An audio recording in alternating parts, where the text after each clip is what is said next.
நான் உங்கள் தேவா.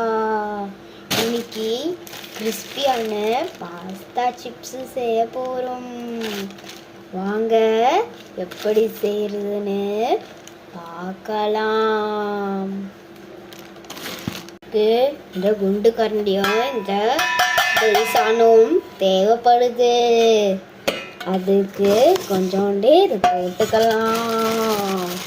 போடும் போது அப்புறமா காட்டுறேன். இப்போ நம்ம இந்த குண்டு கரண்டியில 8 ஸ்பூன் போட்டிருக்கிறோம்.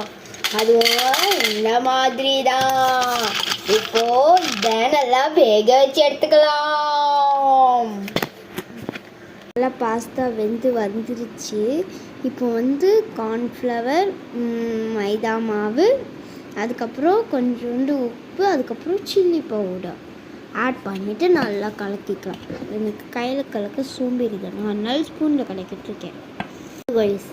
இப்போது என் மனசு மாறிடுச்சு. ஸ்லைஸ் ஐஸ் பாஸ்தா செய்யலான்னு நினைக்கிறேன். மில்க் பாஸ்தா செஞ்சிடலாமா? வாங்க. அதுக்கு நானே வேக வச்சுட்டேன். நான் இப்போ சொன்னேன்னா அதே இன்க்ரீடியன்ஸ் தான் போட்டு நல்லா வேக வச்சுட்டு எடுத்துடணும். வேக வைக்கும் போது நான் கொஞ்சோண்டு ஆயில் ஆட் பண்ணிக்கிட்டோம். ஓகேவா? நெக்ஸ்ட்டு இதில் நம்ம ஒரு அடுப்பை பற்ற வச்சு பாலை ஆட் பண்ணிக்குவாங்க. இருக்குங்க ஸ்லைஸ் சைஸ் பாஸ்தா நல்லா இருக்கா?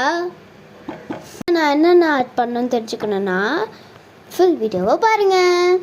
ஃபஸ்ட் கொஞ்சோண்டு பட்டர் ஆட் பண்ணிக்கணும். அதாவது நான் இந்த பட்டர் தான் ஆட் பண்ணியிருக்கேன். இதிலே சில்லி ஃப்ளாக்ஸ், பட்டர், புதினா அந்த மாதிரி ஐட்டங்கள்லாம் இருக்கும். தூக்கி இதில் போட்டு நல்லா கலக்கி விட்டுட்டு மில்க் ஊற்றிக்கணுங்க. மில்க் ஊற்றிக்கிட்டு கொஞ்ச நேரம் வேக வச்சுட்டு கொஞ்சோண்டு சுகர் போட்டுக்கணுங்க. கொஞ்சோண்டு சுகர் போட்ட பிறகு அதுக்கப்புறம் பாஸ்தா ஆட் பண்ணிக்கணும். ஆட் பண்ணிக்கிட்டா இந்த மாதிரி வந்துடுங்க. அதுக்கப்புறம் கொஞ்சோண்டு நீங்கள் மிளகு ஆட் பண்ணிக்கணும். மிளகு அதை ஆட் பண்ணிக்கிட்டிங்கன்னா சூப்பராக இருக்கும். வாசனையும் சூப்பராக இருக்குது, டேஸ்ட்டும் சூப்பராக இருக்குங்க. சூப்பராக இருக்குது. சாப்பிடும் போது காட்டுறேன்.